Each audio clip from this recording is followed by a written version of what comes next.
여러분 안녕하세요. 뉴에이븐 연합감리교회 최대웅 목사입니다.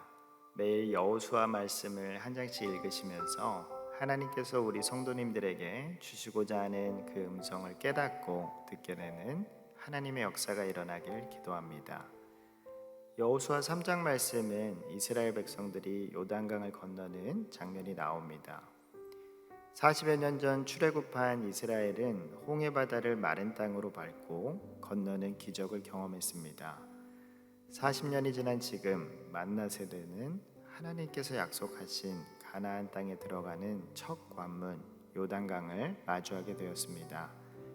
모세와 함께 하셨던 하나님은 여호수아와도 함께 하시겠다고 약속하시고 요단강 역시 마른 땅으로 건너게 하는 은혜를 허락하시게 되는 내용입니다. 오늘 본문 7절 말씀을 보시면 여호와께서 여호수아에게 이르시되 내가 오늘부터 시작하여 너를 온 이스라엘의 목전에서 크게 하여 내가 모세와 함께 있었던 것 같이 너와 함께 있는 것을 그들이 알게 하리라.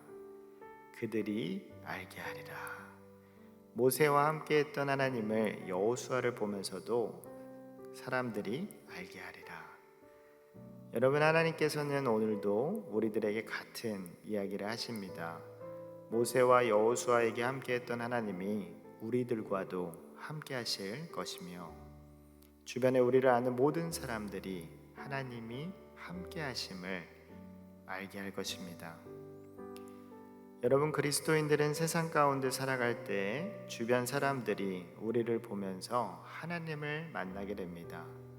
우리의 삶을 보며 우리의 구별됨을 보며 우리와 함께 하시는 하나님을 만나게 됩니다.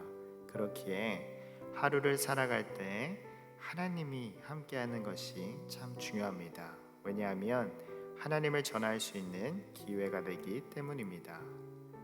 우리 뉴에이븐 연합감리교회 모든 성도님들은 여호수아가 받은 이 고백을 동일하게 누리며 고백하는 믿음의 공동체가 되기를 주님의 이름으로 축원합니다. 그래서 이 지역에 하나님을 모르는 사람들도 우리를 보면 하나님이 함께 한다는 것을 느낄 수 있도록 매 순간 우리의 삶을 점검하고 하나님께 맡기는 우리들이 되길 바랍니다.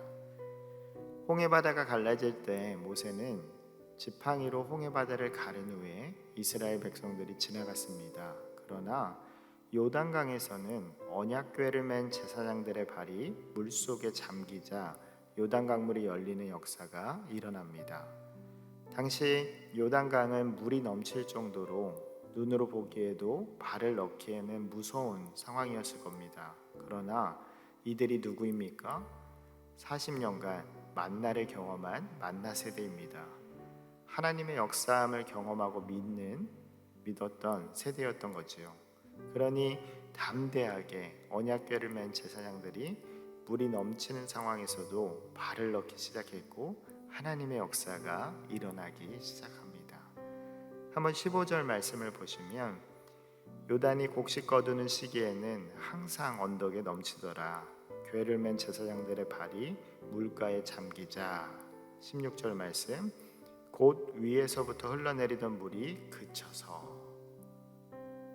하나님께서는 그동안 훈련받은 만나 세대를 약속의 땅 가나안으로 보내는 첫 번째 관문에서 요단강을 어떻게 건너는지를 보고 계시는 것입니다. 지난번 홍해바다처럼 마른 땅이 보였을 때 건너가는 것이 아니라 하나님이 열어주시겠다는 약속을 믿고 믿음으로 요단강을 건너는 장면입니다. 여러분, 신앙생활을 하다 보면 믿음이 성장할수록 하나님께서는 더 큰 은혜를 부어주시기 위해 때로는 시련이 우리들에게 올 수 있습니다. 그것은 우리를 사랑하시는 하나님께서 우리의 믿음을 성장시키기 위한 방법입니다. 그러니 우리 성도님들은 때론 힘든 순간이 오시더라도 주님이 그동안 함께 하심을 기억하고 요단강을 믿음으로 발을 넣은 제사장들처럼 우리도 믿음으로 한 걸음 넘어갈 수 있는 그런 믿음의 공동체가 되길 주님의 이름으로 간절히 기도합니다. 그럴 때에 하나님께서는 우리 성도님들의 삶에 우리가 상상하지 못하는 하나님의 은혜가 부어질 줄 믿습니다. 오늘 하루도 세상 가운데 살아갈 때에 이 말씀 붙잡고 하나님과 동행하는 하루가 되기를 주님의 이름으로 축원드립니다.